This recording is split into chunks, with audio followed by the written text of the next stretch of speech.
Good evening. Well, I was kind of just laying around and I don't feel like doing anything. I can usually talk, that I can usually manage. So I figured I was thinking about telling some funny stories and stuff. But Stampy is particularly stampalicious tonight. And yeah, it's very, very loud up there. So I'll try not to be too distracted. But well, a couple things happened since you last saw my winning, charming, smiling face. And one of those things is I got the test results to my MRI, and they told me shit maybe 4 months ago, 5 months ago that I had a Baker's cyst in the back of my knee, and oh, it's no big deal, It's like it's fine the way it is now or whatever. But now I had the MRI, and they're like, well, that thing burst, and yeah, you're gonna have to go to an orthopedist and have them look at it and see what they want to do with you. I kind of looked it up on the internet, and like the worst it'll come to is maybe arthroscopic surgery. I figure I got a lot of painful physical therapy in my future, but I mean it's hurting me right now just laying here. And the really bad thing about it is they tell you to walk in on it as little as possible, and I'm like stir crazy and bored all the fucking time, anyways. And not moving around and not walking is really really bad for my CRPS. Um, Like when I was younger, I used to walk miles and miles and miles, very active, lifted weights, never weighed over 160. I know that sounds weird, but I'm super strong, upper body, weighed like 158 at 6'1", because I never carried a lot of weight on my legs because of that medical condition. But I was like, I could curl like 50 pound dumbbells, and do my general workout with like uh, between 40 and 50 pounds. Usually I top out at around 48, so close to 50 pounds.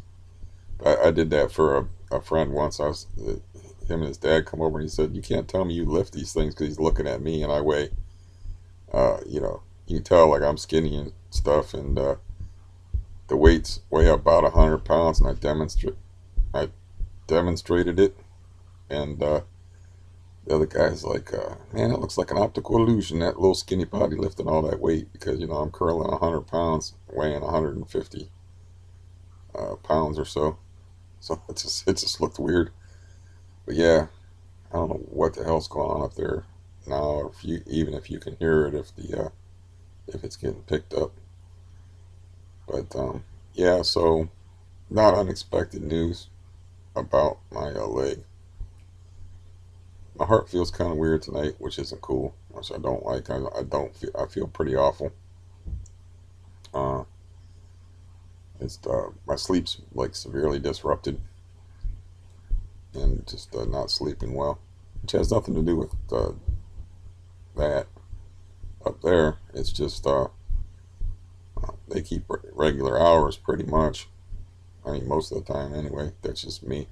It's just my anxiety and my living situation being difficult. That's doing that. But yeah, I got more appointments and more things to go to, and every day's a party. But yeah, I was like, usually when I feel somewhat overwhelmed, I do these videos like I've been saying. I usually see me at my worst. I'm trying to make myself feel better by expressing things.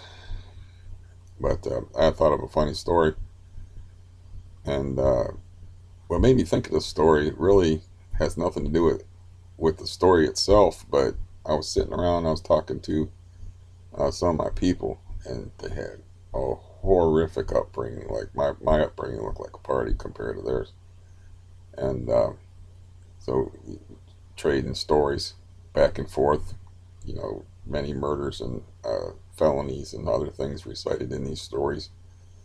And I'm like, got home and I was thinking, and I was like, I don't know what this popped in my head for, but here's the story. Is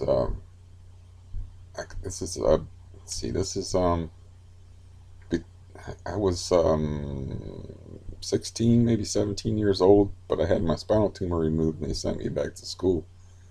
And they used to have like a lift bus come by and pick me up, which I could get up the steps, but I just rolled with it. I was like, oh, they want to send me a lift bus so I don't have to go on the regular bus. That's fine. I get to ride by myself and not wade through all those nasty, loud, cheerful kids with better lives than me in the morning. That's cool. I'll get on the lift bus by myself. So I had like a quad cane. I couldn't walk right. I could walk and stuff, but I wasn't walking quite right anyway. But the lift bus really wasn't necessary, is the point. And I would go to school for a half a day in the 10th grade. So, for whatever reason, they decided I couldn't sit at a regular desk, which I was like, whatever, I don't really fucking care. So they put me at a table in the back of the class, like the very back of the room, and all the kids were sitting in front of us. And I had I do remember there was a pregnant girl that she had a good reason for sitting there because she couldn't fit in a desk because of her belly. So she'd be sitting beside me, and we barely talked. She just didn't want to talk to nobody. And yeah, I was just sitting like all the way in the back of the room, and like the cool kids sit in the back, right? And what's cooler than the hottest cheerleader in school? So the hottest cheerleader in school in 10th grade, I don't know how old she was. That's immaterial. What is really important to the story is she sit at the very back of the room where nobody was behind her but me. So it's Friday. Friday, the cheerleaders wear their uniforms, the skirts and whatnot. So we're having a test. I finished my test like way early. So does she. She walks up to the front of the class. She goes back and sits in her desk. Her skirt catches on the backrest on the desk and is permanently hiked up so I can see her glorious ass in her underwear for 20 freaking minutes. This is a 16 or 17-year-old's gold mine. So I'm like, and nobody's there to tell her, and I'm not going to tell her that she needs her skirt fixed or whatever. So I'm just like, like, and all of this. And of course, I don't remember my circumstances back then. As far as apparently I wasn't taking care of business properly at the time, because I'm just looking at this, I pop full wood. I'm just looking at this, and always had a good imagination, so I started imagining things too, which proved to be my downfall. So like, man, there was like only a little bit of time left to go into class too, man. Pop! Jizz right in my pants. In school, first class of the day. And it is a noticeable wet spot. Like, noticeable. So I'm like, oh no, what have you done to yourself? So I got instant karma on that one for being a perverted kid, but it really wasn't my fault because that was the hottest, body wise, that was the hottest girl in school, and she was wearing skippy black underwear. Not my fault. That was the universe just messing with me as usual. So like I get up from class and of course put the books over that and everything, but you can't keep books on your lap when you're sitting. I'm just embarrassed even before anybody, even before anything happened. I'm just embarrassed to be in a situation. I'm like, how the hell am I going to go through a whole day like this? And it wasn't a whole day, but that was my thought process. I had like 3 or 4 classes, and I went to like a half a day of school. So I put my books over there, and I limped to the next class, and stewing in my own juices. And I'm in study hall. You can sit anywhere you want to in study hall, and I stupidly sat in like the front seat of this little section. I should have put like desks between me and everybody else, me and my shame, between so nobody could see what was going on, right? Have like a desk in front of you or whatever. But I sat in this seat, same old seat that I always sit in. So yeah, like 2 guys was looking at me and laughing and pointing and stuff, and I just put my head down and my face turned beet red, and I put my head down on my desk. I mean, I didn't even. They could have been laughing at something else, but it just seemed unlikely. But yeah, I didn't look up for like 15, 20 minutes. I didn't even have nerve enough to look up. You know, I looked up and they were preoccupied with something else. But man, that was humiliating. And yeah, jizzed in my pants in school, man. And it's, like I said, not really my fault. Yeah, I was, why? How could that even happen? The circumstances had to be all lined up properly for that to happen. You know, she had to be sitting at the very back where no girl would say, "Hey, you know, you need to fix your skirt," because some creepy guy in the back is like doing a visual map of your ass. So she had to be at the very back of the class. I had to be like at the back of the class, sitting like with a table in front of me, and I had to finish my test like way early, and she had to finish her test like way early, so that you know she could come back, and then her skirt had to catch on the backrest of the seat and just be hiked up permanently. And the way the seat was is you had a little back square place, and then you had like the two posts, you know, so it's like framed it very nicely for me and everything. So, anyways, yeah, that story was, of course, longer than it had to be, but that's a difficult one for me to tell because that's embarrassing even now. It's like, okay, it's one thing to enjoy something like that. It's one thing to get a little excited, man. But I just, yeah, fantasy got away from me, and then my reality turned into something very funny from the outside, but very grim from the inside. So yeah, I made it through the rest of the day, and oh man, I got a square of paper. These glasses drive me crazy, but I don't want to spring for new glasses. But yeah, they make my nose sore and drive me batty. But yeah, I was thinking that story, and I was like, oh, that's a pretty funny story, you know. People like things like that. Um, I was trying to think of something else nice and humiliating that happened. I think I had this one pair of pants, and I had a heavy wallet.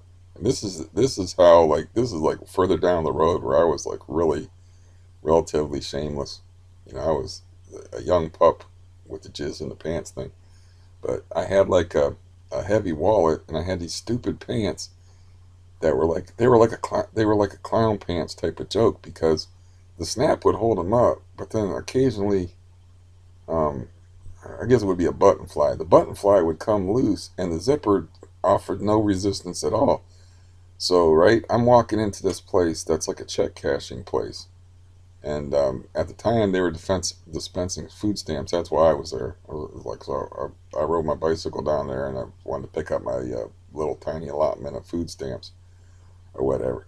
So I open the door, and and it's full of people. Right when I open the door, that button fly pops. The zipper offers no resistance, and my pants fall straight down around my ankles. And because I'm opening the door, everybody is looking at me in the place. So what do? Do I hike up my pants and run out of there in shame? Fuck no. At this point in my life, going through all that I went through, I pick up my pants, zip them up, pop that trustworthy button straight through that slot again, and nod my head and smile at everybody and walk right up to the counter and wait in line with everybody else. Man, I did not give a fuck. Did not care.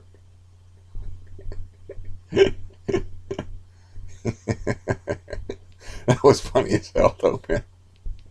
Ah, shit, that was funny. I don't think I was laughing at the time. You know, I was just like, I rode all this way here. I'm not going to turn around. I don't care. I wasn't going commando, so that, what the hell?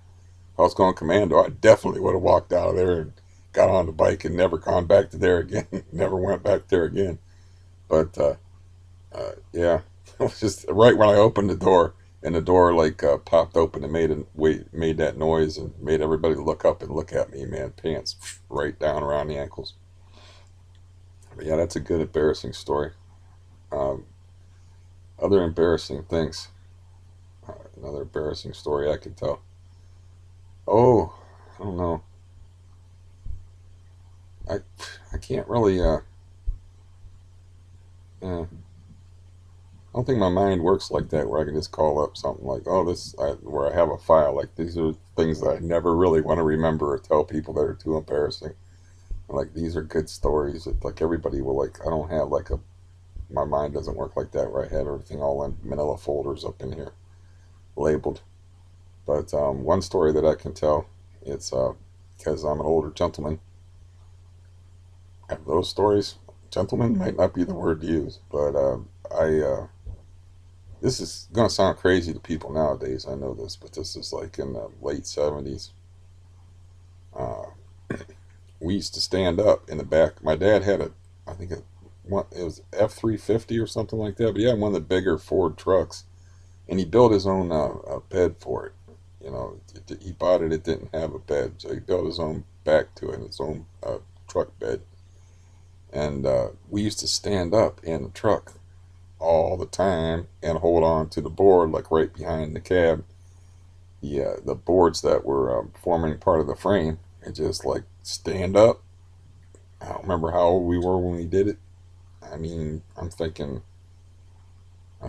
between 10 and 13 years old. I don't really remember.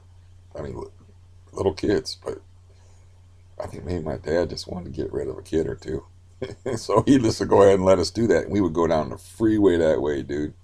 We would go down the freeway just standing up. No, talk about not wearing a seatbelt and seatbelt law. Fuck that, man. We were standing up in the back of a truck. No protection at all. No even tailgate to keep us from flying out of there and getting hit by semis on the freeway. We were just standing up there, you know.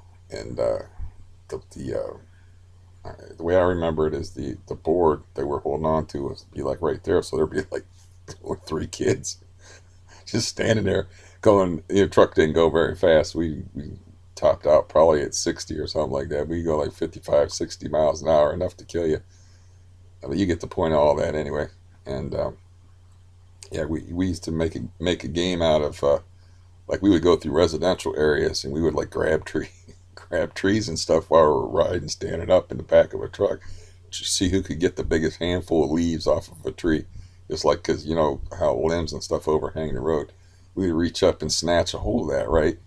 And just like try to strip as many leaves and then compare how many leaves that we cut off of the trees. You know, thank God they invented video games. So through that, then we would throw the leaves out and laugh and shit. So one time my hand got caught up in the limb and I got pulled out of the truck. It's just, I don't know how that happened, but I like stumbled and then I caught the railing. I was like, well, my heart was beating real fast and I worked my way back up to the front of the truck. And but yeah, that's not the most dramatic thing that happened. The most dramatic thing that happened is we're on a road where the speed limit was 45. Thankfully, we were not on one of the hills on the road, which was cool. But I'm just riding home, standing up in the back of the truck, same as usual. And my dad reaches up and he bangs his hand to get my attention on the roof of the truck and yells out the window, "Hang on." I'm like, what? And here he had lost all control of the steering because the tie rod went out, disconnected or whatever the proper word is, but we had no steering. So we start veering like all over the freaking road. And I'm standing up in the back of the truck. We're probably doing, I don't know, the speed limit was 45. I can't rightly say what we were doing speed wise, but I can say what happened, which was we ran off the road into a ditch and headed straight toward a telephone pole. And this ditch was really deep, and all I could see was that big ass oversized telephone pole getting closer and closer. And I thought we was going to hit the telephone pole, and then I didn't know what was going to happen after that. But I had experience, like I've always been good in that sort of a situation. So I'm like, okay, this is one of them times where you got to be like a drunk person. You got to be loosey goosey. If I tighten up, man, something, you know, I'm gonna break something, maybe crack my skull. Something bad, real bad's gonna happen. So I got to be loose and just like go with the flow.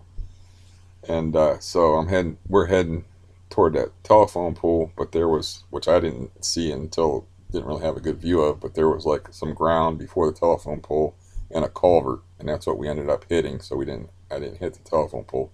It did less damage to the truck, but what happened with me is I stayed loose and my momentum carried me over top, and I hit on top of the part of, I think my legs hit on top of the cab, and then the rest of me hit on the hood the truck, and I did a flip and slid off the hood of the truck. And no, it did not feel good, but I didn't get hurt. Not really hurt. I got a bruise or two. But yeah, it was fairly terrifying. But uh, yeah, something I did when this was like when I was way older and should have known better. That had to do with that truck. Um, that was like when I was younger when that happened. But here, the thrill of standing up in the truck, we just didn't do that anymore. It was just, maybe we got older and realized that, yeah, this isn't safe. So I was just sitting in the back of the truck. But we had gone to this place. This is like when I was at least 30 years old. So this should never have happened. But we went to this place I used to fish at when I was a kid, and I was feeling youthful, whatever. And so it was around the 4th of July. And the fishing was terrible. But I found a whole bunch of bottle rockets. And I had a lighter because I was smoking then. And I'm like, it'd be funny if, I don't want to sit in that cab with 3 people in it, crowded all together anyway. I'll just sit in the back. But it'd be fun to just go down the freeway and light those bottle rockets and let them go, So I started trying to do that, and a lot of them were duds and stuff, And it didn't work out the way I wanted to because you're cruising down the freeway, your bottle rocket is shooting up because it's self-propelled. And you got that over air current though, and it would just knock it down, So it was like not spectacular because it couldn't fight that air current. So I lit one, and it was a dud. And I lit another one, and hit that air current, and just went like straight down and into the road, and it was like totally unspectacular. And I lit about the third one, and this is what happened. It goes up, it hits the airstream, and it comes right back down and lands right in the groin, right in the crotchal area, right. And it's just, it's still being propelled, but it's being propelled like this straight into my nuts. So I'm smacking the stem like it's a bee or something that I'm trying to shoo away. I'm just like panicking because I know it's going to go off. There's a little firecracker in there, and there's a firecracker like a millimeter from my nuts, and that just didn't seem like a good idea to me. So I'm just flailing away, smacking at it, and it goes off, bang, and it left like a burn impression, like a funny little like pattern on my jeans, but it didn't really hurt all that much. I felt it, but it didn't really hurt all that much. But I was like yelling and waving my arms and smacking at it and stuff like that. And my cousin was in the truck, in the cab of the truck. He's looking back and he's like, "What the hell's going on back there?" And I was just laughing, man. I thought it was funny as hell. I was just laughing. And then later on, I explained it to him, and yeah, he had tears in his eyes. He's like, "Man, that can only happen to you." I was like, "How did you do that?" And I said, "I don't know, but it just came right back down like a heat-seeking missile for my heat-seeking missile. Just it was just stuck like this, going bzzz, right at the apex or the junction or whatever word's appropriate. You get the idea. But yeah, that was funny as hell. Yeah, that was just weird. That was just I don't consider that an embarrassing story. It's just a silly one. But yeah, I was like, I'm way too old, man. I was like at least 30 doing that shit. I was like, I just felt like, oh, what the hell? I'll go with it. Went to a place I used to fish at all the time when I was in single digits and stuff. That wasn't any fun, but I found all these bottle rockets, so I can have some fun on the way home and maybe freak out some motorists on the freeway and be a little bit irresponsible. Didn't work out that way. Yeah. Mm. Yeah, but that was I don't know. I was just laying here not doing anything useful anyway, so I thought maybe I could tell a few stories that instead of just listening to stomping noises and wondering how I'm going to get my sleep schedule righted. As a break from the stories, I'll tell you something a little more current, which was I went to the dentist yesterday. The first time I went to the dentist, that was just a waste of time. They just took x-rays. They didn't do anything. I got nothing done. And my ride was like 2 hours late. I'm sure I already mentioned that happened before, but I was just sitting outside like an asshole for like 2 hours because my ride was just left me there. I had used a ride through my Care Source insurance, and I had gone on long trips, and they pick you up right away. That's because on the long trips, to other cities, they don't coordinate you with local trips because most trips are local through them. So I didn't know this, and it was literally like 2 hours just before I got home. It might, I don't know. I don't know. It was a long fucking time. Let's put it that way.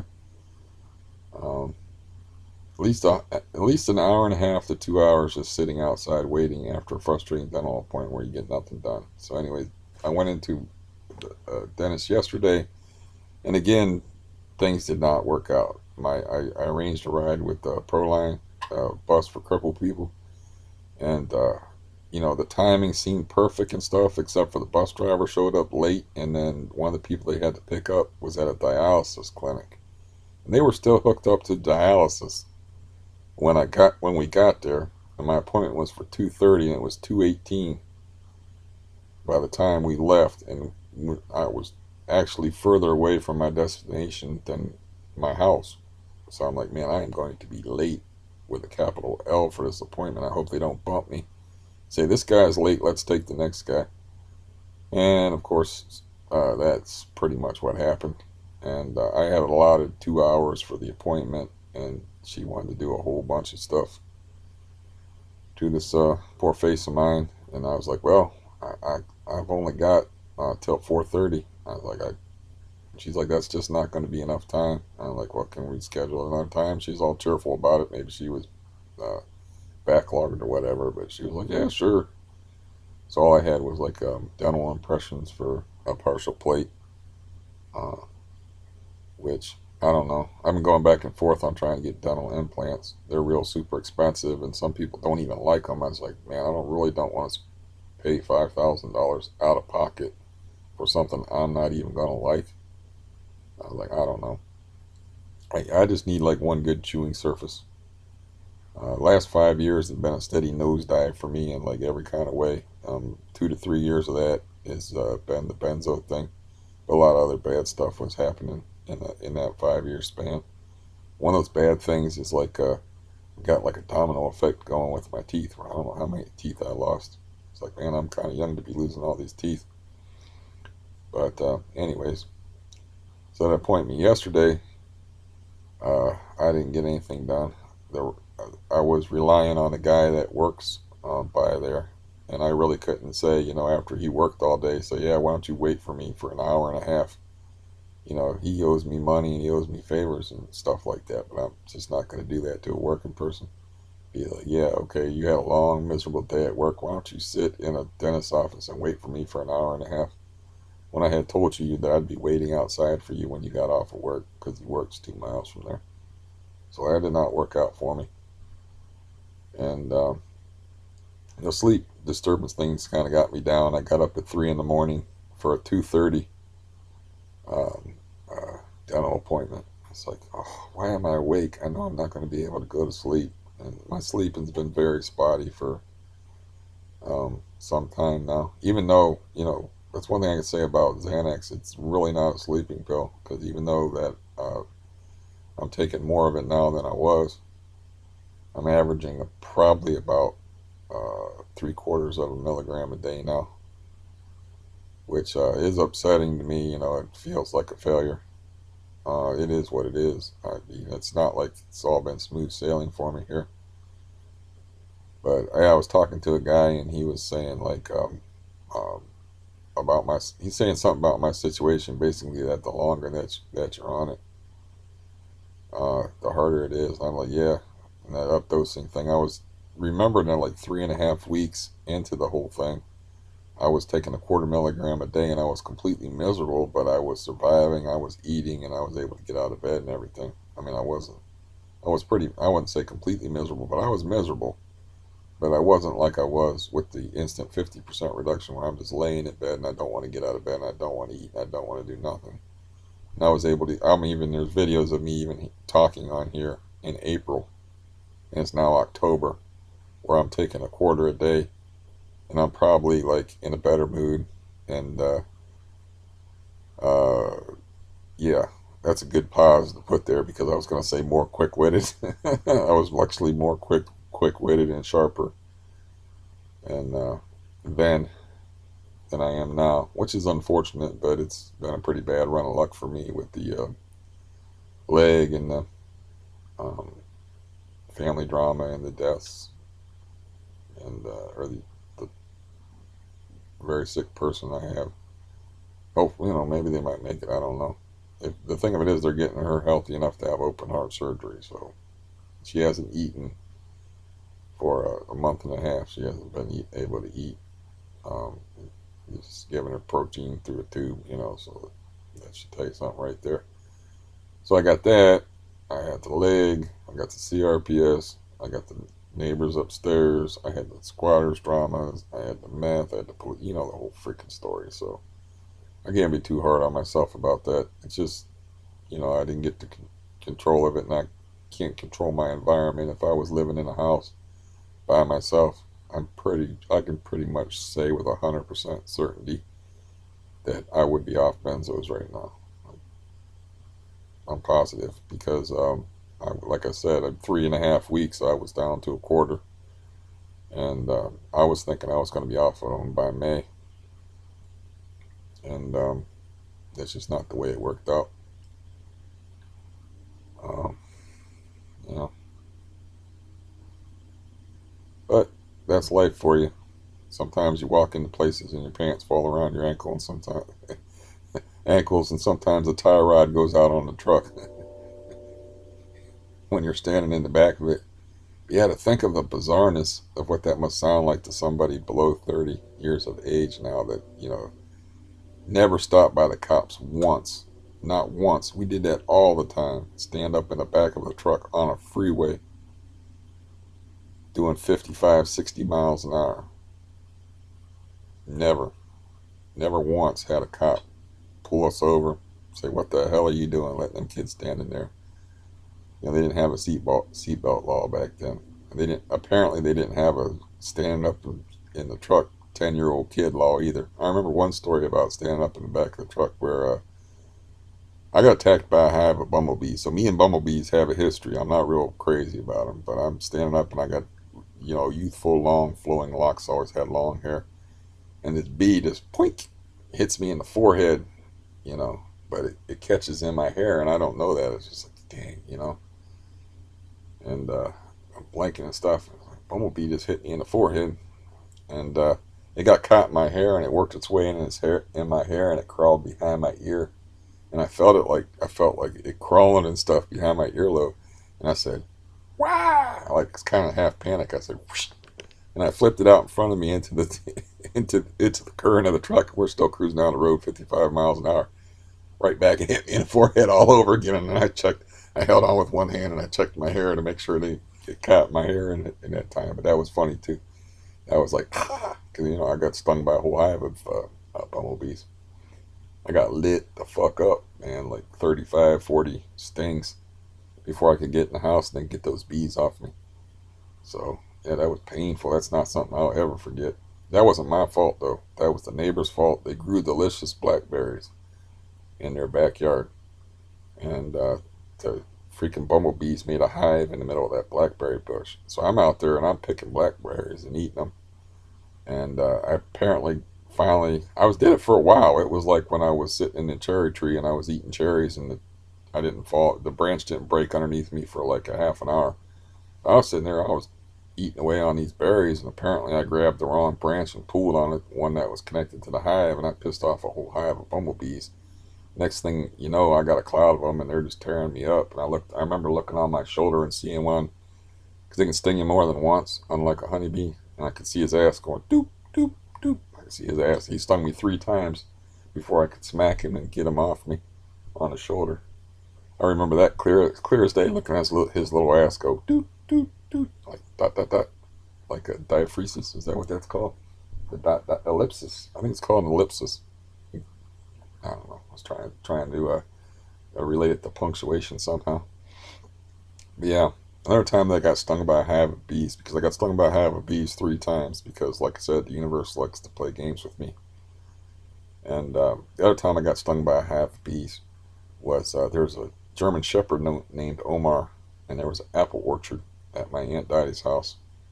And he come down the hill bawling and screaming and acting weird. And we're like, what's wrong with Omar? Well, Omar had a gigantic hive of bumblebees all over him. And you couldn't really see what was going on until it was too late. He got close to us, and he was just running to us to ask us that for help. But he just included us in the gigantic cloud of bees that were attacking him. So they just started attacking us and stinging us, you know. And I remember my younger brother, he ran inside and closed these sliding window type doors. And yeah, he was like, every man for himself. He didn't get stung that bad, but I got lit up, and the other guy that was there got lit up too. So yeah. Anyways, um, yeah, a lot of stuff like that. Like I was famous for falling out of trees. I was talking about this with my cousin. That I was fairly athletic and stuff. I just had really had bad luck with trees and bumblebees. Things, you know, disease, trees, and bumblebees. Bad luck with those things. So yeah, I was in this tree, and I was like, I fell out of this tree, and it wasn't so bad that I fell out of the tree. It was that all those branches on the way down that I hit. Cause I was just like, you just imagine like somebody hitting like hits you in your chest and knocks you back, and then you get hit in the back, and I was just getting bounced around on all these branches on the way down. And by the time I got down and hit the ground, man, it was like I got beat up by the gang in the Warriors movie from 1977 that had the baseball bats. It was like I got beat up with baseball bats, man. I just laid on the ground, just man, curled up in a fetal position, moaning, and it was like I got beat up. Uh, I was like, that was the worst because it wasn't even that far of a fall, but it seemed like I hit every branch on the way down. Just boom, bang, boom, just getting smacked back and forth on these branches. And yeah, yeah, just off the top of our heads, me and my foster brother were talking. He's like, man, I can think of probably like 6 trees you fell out of. And we tried it, and like, sure enough, yeah, we thought 6 different instances where I fell out of a tree. Um, yeah, let's see if I got any other funny stories to tell to try to be amusing, so that to give validity to this hideous existence through the amusement of others. But I remember there was um, out of my uncle's place, there was a house that was just dilapidated and stuff, and I got this crazy idea, as I often do, or often did anyway, where they had like a cable. I don't know if it was it was just a cable of some kind, but I don't know what it was. I thought, TV can be a bad influence, especially cartoons or whatever. But I had this idea that I was going to swing through this cable, and there was an upstairs window because we climbed up onto the roof of the house, right? And there's a cable dangling down there, and I'm like, well, I'll just grab this cable, and I'll be like I'm in a movie. It's not appropriate reference time wise, but I'll be like Bruce Willis in Die Hard or something, and swing through that window. It'll be cool. So I grab a hold of the thing, and I jump off the roof, and I get swinging, and I swing and just smack right into the side of the house like a wile e coyote because I missed the window, and then slide down in a heap. It's like another one. This is another brilliant idea that I had. It's like, yeah, okay, you're not a stunt man. Don't do things like that. Yeah, we had a good time talking about that stuff. Um, all the ridiculous occurrences. Like one of his favorite stories that he tells is about. Well, I guess I'll keep their identity secret, but this guy did something really, really cold-blooded, which is they got left out in the cold by their ride. So he just kind of like the guy that got left out in the cold by the ride. It was like one thing to be left out there and just left out there freezing, but it's another thing to have the person think it's funny that picks you up. So he's just sitting in the back of the car, and he's just stewing the whole way home.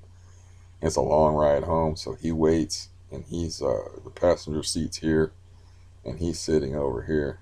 And he taps the guy in front of him, and says, "Hey man, why don't you lean forward a little bit?" So he leans his seat forward, and the guy in the back seat that was pissed off, he just rears back and just plows the guy full force right hand from a sitting position right in the side of the ear. The guy's head goes sideways and smacks into the the closed window because it was cold out, and he's just like a bobblehead, man. He's just not even there. And the dude gets out of the car and he storms over to the driver's side. He's like, open the fucking door because I'm not done with you. I'm not done with you. This isn't over. I'm not done. Just, randomly saying broken sentences like that guy would ever get out of the car. He didn't even know where he was, man. He looked like a bobblehead, man. And, yeah, the cold-bloodedness of that way. It's like, I'm going to punch out my ride, but not until he gets me home. And then, by God, he might not. He's going to be driving home drunk, man. He's going to be driving home seeing things. But yeah, that was cold blooded. Um, I don't know if I got any other stories for you that might be amusing. Um, yeah, we was talking about our crazy upbringings, and I can't tell their stories because their stories are pretty intense, and they're their stories. My stories are a lot tamer. I had a more stable, difficult existence, but a more stable existence. Yeah, mm, I don't know. I was looking at a therapy tape that I made, of my life story. As a matter of fact, I fell asleep to it and had nightmares. But I was like, yeah, I got to get this back because I gave it to somebody, and I'm like, that has like really personal stuff on it, and I just trusted somebody with it. I thought it might help them or whatever. And I called them and I asked for them to give it back, and they're like, "Oh, I know exactly where that is. I can get that and give that back to you." I was like, "Please." But I was listening to this therapy tape where I sort of go through my whole life and the things that made me into this delightful wreck that you see before you. And I fell asleep like toward the end of it, and I had nightmares. Man, I had a really fitful sleep. So I slept in the afternoon, which wasn't cool, but wasn't avoidable because my sleep's been all over the place lately. I'm like, I can't fight this stupid nap, and I'm gonna wake up feeling terrible. But yeah, that's it's the whole thing's pretty intense, and yeah, I'd share it with you, but the thing of it is like it includes other people, and yeah, I gotta try to be responsible. I guarantee you, if or when people in my family watch this, they're gonna be pissed off at what I have told you. They're not gonna like me very much, and it's really like I've really been trying to protect them and haven't really said anything all that bad about them in my view. I even took down a video where I was like, "Oh, that's too personal," and I took that down, which I don't usually do that. I use indelible ink, people. I don't usually erase my mistakes. And that's why a lot of these I sound like an idiot. If I'm an idiot, I'm an idiot. There's so little realness, and people are so skeptical about everything nowadays. You have to understand, like back in the day, we didn't have special effects. What we saw on TV was completely different. Like our brains were cooked in an entirely different cultural stew than any of you younger folks that may be watching this. So uh, we weren't constantly bombarded with hoaxes and images and really good breast implants where you couldn't tell and stuff like that. You know, we didn't have none of that. So I understand that there's a lot of uh, insane amount of skepticism. Like I've talked to people on the internet and they're like that. They just don't believe me. And I'm like, well, you can believe me or not believe me. That's fine. I'm like, I'm not going to be able to prove some of these things to you. I'm not going to be able to prove that I almost castrated myself with a firework or anything like that. You know, somebody was telling me a story, and I'm like, you know what, I believe you. And they're like, what? And I said, I believe you because I don't believe you have the imagination to make that up. And I got a little bit of imagination, but I don't have like a crazy off the wall imagination. Uh, so a lot of this I couldn't make up like the.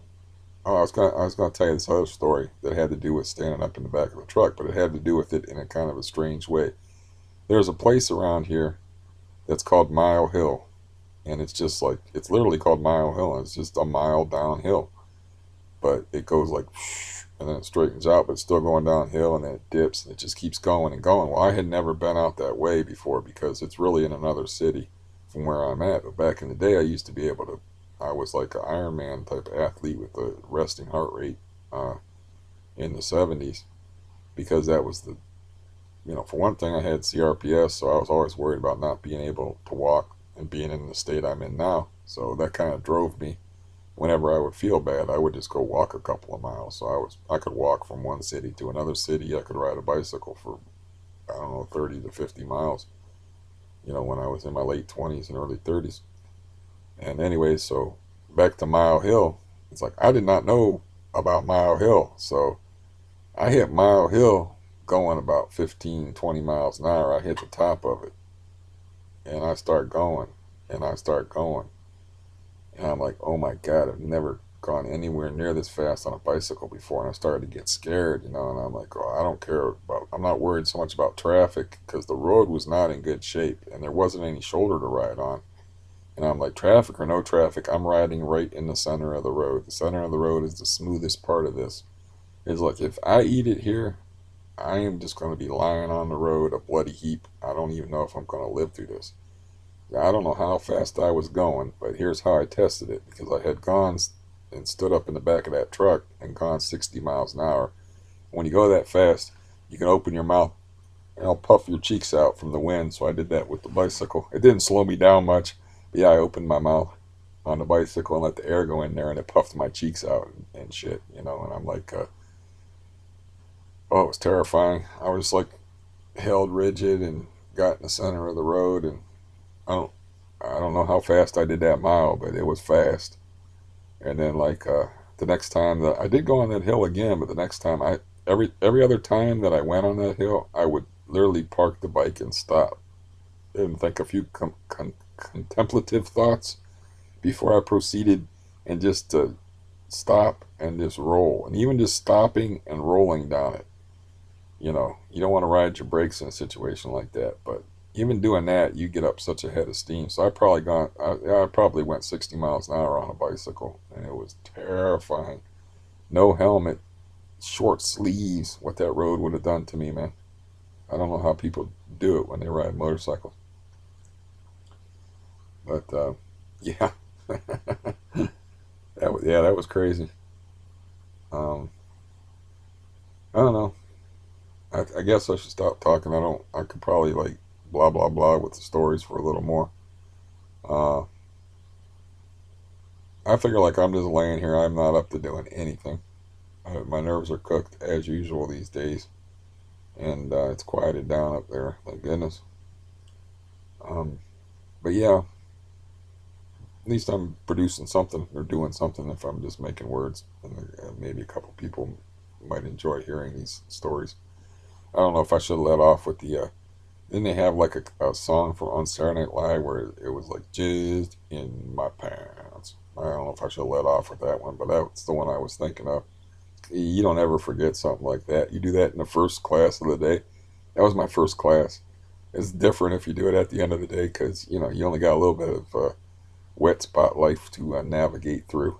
But you do that in the beginning of the day, and it's 9 o'clock in the morning, and you got a jizz spot in your pants. It's not a small one either. So yeah, that was funny as hell. It wasn't funny at the time, believe me. I was completely embarrassed, and it's like, how could I do that? I didn't know that. I didn't. I was a hands-free type of thing, man. That was all in my mind because I'm in school. The teacher is looking at me while I'm not necessarily looking at me or looking at me, but he was facing me. So that all occurred in my mind. I did not cheat. Look, ma, no hands. I don't know if people still say that. That's just wrong. Oh man. Yeah, I just have a long, long history of really horrendous, bizarre, terrible luck, and you know, it's just this is going all the way back. I don't know. It could be me. It could be my fault. I don't know.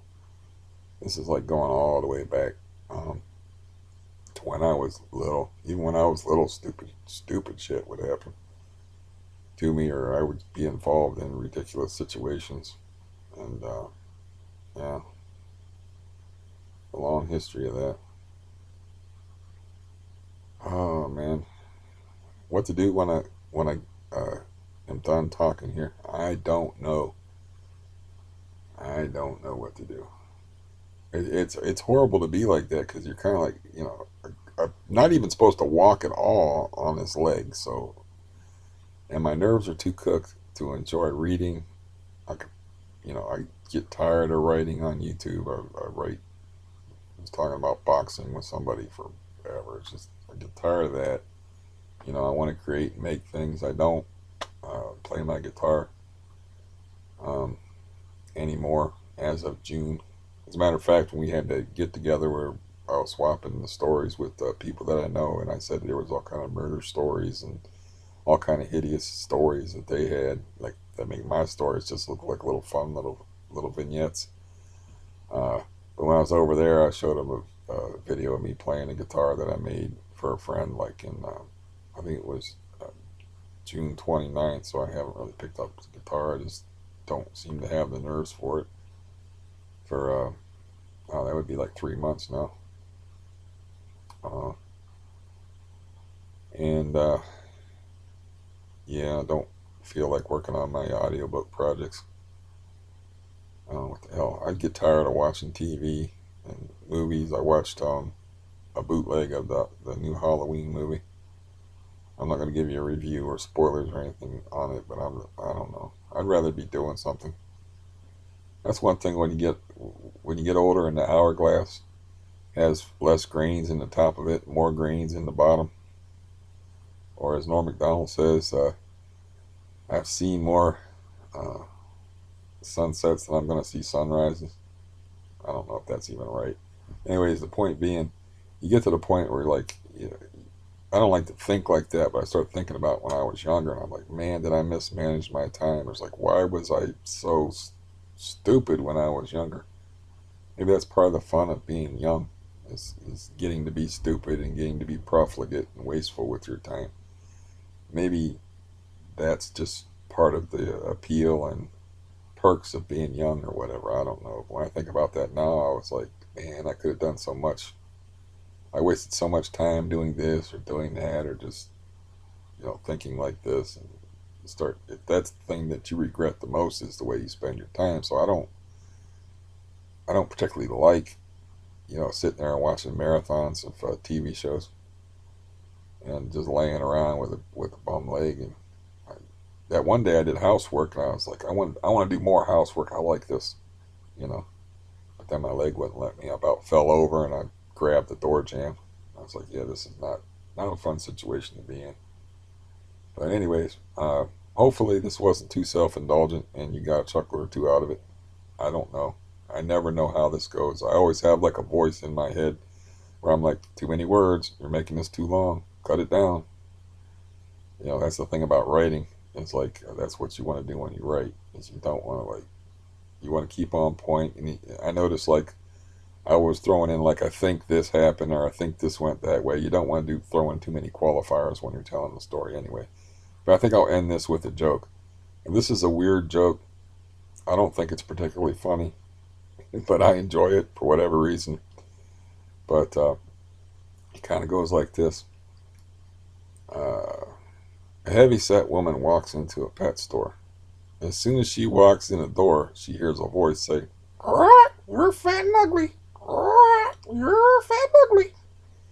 She looks around. There's just this parrot looking at her. And she's just like, she don't like it, of course. And she's like, man, whatever. She goes over and she buys some stuff.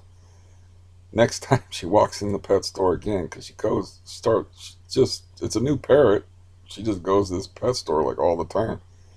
And she goes again in a week and walks in the door, and the parrot again is like, "You're fat and ugly. You're fat and ugly." And she's like, "Come on, man." And she goes over and buys her stuff. She goes in again, and the parrot says the same damn thing again. And she goes up to the counter. She's had enough. She's like, listen, I'm one of your best customers. I'm in here like every week getting stuff for my cats and dogs. And it's like, I'm not going to come in here and be insulted by a stupid parrot. Like, I'm going to start going somewhere else. And the guy says, no, no, no, no, listen, man. I promise, ma'am, I promise. You come in here, please, please, Mrs. Robinson, please. You come in here. This will never, ever happen again. I promise. Okay, just, I'll take care of it. She says, well, it better never happen again. So she leaves. The guy goes up to the parrot and says, listen, you asshole. He's like, that's one of my best customers. Stop with the fat and ugly routine. Just stop that shit. He's like, if you don't stop that, I'm going to take you home and cook you like a chicken. So he threatens the parrot, and the parrot, it's like, okay. So next time the lady comes in there, she opens the door, the bell rings, and she looks at the parrot sternly, and the parrot looks back at her and says, you know.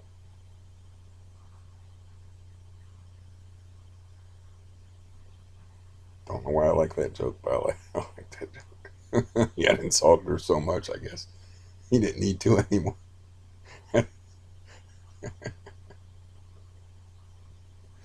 Oh, man. Yeah. Okay, I'll end it there. That's almost an hour. I can kill, believe me, I can kill.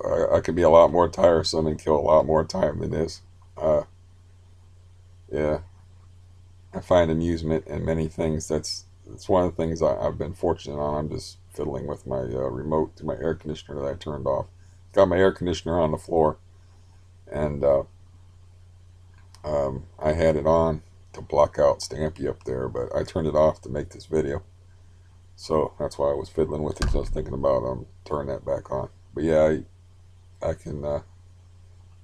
Yeah, I find amusement in a lot of things, and I find it easy to laugh at myself. So, I can kill. I could do. I could actually do this for 3 hours.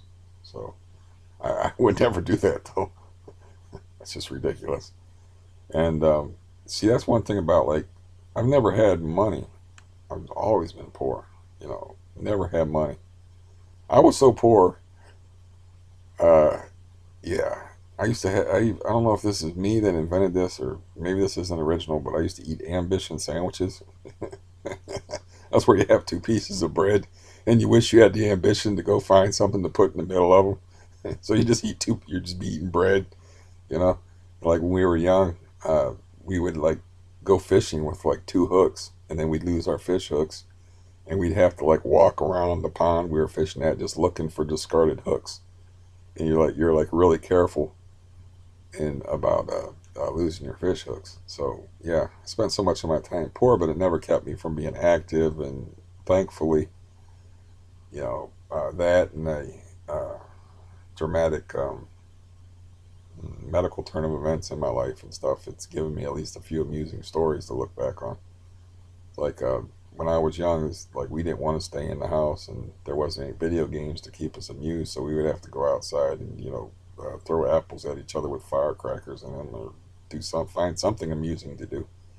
You know, so that leads to some interesting stories, anyway, or if not interesting stories, then slightly amusing and mildly entertaining stories. And I'll settle for that over a whole lot of nothing. That's like one time I was playing video games, and I think it was on a PlayStation. I played this game called Overkill, and I was like, felt like a weird moment because it was a really hard game to beat, and then like I beat the game, and I was like, how much time did I just put into playing this game? How good of a story is it to just sit there and say, I don't want to make any video gamers feel bad, but this is just my own experience with it. I'm like, what kind of stories or what kind of memories have I made playing this game? I mean, it was a lot of fun to play, and and I enjoyed it, but there's nothing really interesting about it. It's much more interesting to almost blow your balls off with a firecracker. Then that only took like 5 minutes too. I spent 50 to 500 hours playing this video game, and when I beat it, I was like, I felt a mingled sense of like remorse and shame. It's like so yeah, I'm not really. I don't want to make any gamers feel bad or anything because I waste a lot of time, I guess, yammering away. I mean, I just wasted an hour of your time yammering away telling stories, but I couldn't generate any stories from playing a video game. But when we were kids, we just had to go out and do things. You know, we had to go out and get ourselves in some kind of messes one way or another. I do have a quick. Let me share the quick sand story with you because that's kind of a funny story. It always helps to know the principles, but there's really only three people in this story: foster younger brother, and me. We're fishing at this place that had really silty, nasty, muddy, black, just ooze is all you could call it. And we were kids, so we were like we were into catching frogs and turtles, man. We weren't into chasing girls yet or anything like that. So he's wading around in this stream, and he starts sinking further and further into it. And then he can't get out. And he watched a lot of Tarzan as a kid, so he starts thinking quicksand right off, and he's all panicking and stuff. And he's like, he can't get out. He's just stuck in like there's very little water there, but the bottom of it was just like sooty black silty mud, and he can't get out. He's stuck, and he's actually sinking, and it is actually like quicksand. But he's like, oh, you gotta help me, you gotta help me. To my younger brother. Younger brother looked at him, and he was like, I'm too tired. Just walked away. I hear him yelling because we're out in the woods somewhere, and I hear him yelling and carrying on and calling my name and stuff. I'm like, what's his problem? And I go there, and he's like, he's up to here in the stuff. I mean, it's literally up to his chest, and the water is only like a foot and a half deep. It's not even deep, so most of that's mud. He's definitely in mud over his waist, and he starts panicking, and he's trying to lift his legs and stuff, and he's sinking in deeper and deeper, and that little bit of water that's in there is going up higher and higher and higher toward his chin, and he's kicking his legs. And I'm like, stop moving, you're making it worse. You're making it worse. But he's hysterical. He's got a snot bubble. He's blubbering and everything. And I was like, just stop, just hold still, hold still. And I went and I got him a board.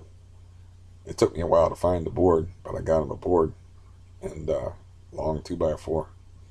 And I held it out to him, and then it wouldn't reach. I'm like, and then he started to get all panicky. I was like, just wait, it'll work out, trust me. So like, I just threw it down across there, and how did that work out? I believe I stood on the edge of it. I believe I stood like somehow. Anyway, we used that 2x4 to get him out of the mud. See, I can't even remember these stories that happened so long ago, but I remember that I used to. I have to ask him about that now. Damn it, I wouldn't have even told that story if I didn't have it straight. I remember the 2x4, but I don't remember. I remember it not reaching for some reason, and then us working out another plan, but I'll have to ask. I know he remembers, believe me, because he was completely terrified. He thought he was in a Tarzan movie. But yeah, what a horrible story to end this on. I don't know. I haven't told that one in a while. He was telling it the other night, or talking about it the other night. And I'll have to do some fact checking on that if I ever have to tell that story again to make sure I got it straight. But yeah, I do remember there was a long board involved, and I do remember that I got him out of that, and he was very grateful and has been very grateful ever after, because I could have just left him there, like my brother did, just leave him there. Just he would just be stuck, even if he didn't sink anymore. He would just be stuck, like a head sticking out of the mud, just saying, hello, help, hello, anybody. Because that was pretty remote. I mean, there was, I'm trying to remember now, there was like a trailer court or something that was like off in the distance a ways. And sometimes people would use that woods area as there was trails through there, so they would use that as a shortcut to get to other places. But he might have been stuck there for like, he might have been stuck there for maybe into overnight. It could have been pretty bad. So yeah, he owes me one on that one. Anyways, that's enough. I just wanted to kill some time, and I guess I'll have to put that in the title to warn people that I'm just killing time with yammering and old stories that I can't keep straight. It's not that I can't keep them straight. I don't mix stories together, it's like sometimes the details are a little bit off. It's funny that the stories where I personally terrified or it's my ass on the line, I can remember those like really clearly.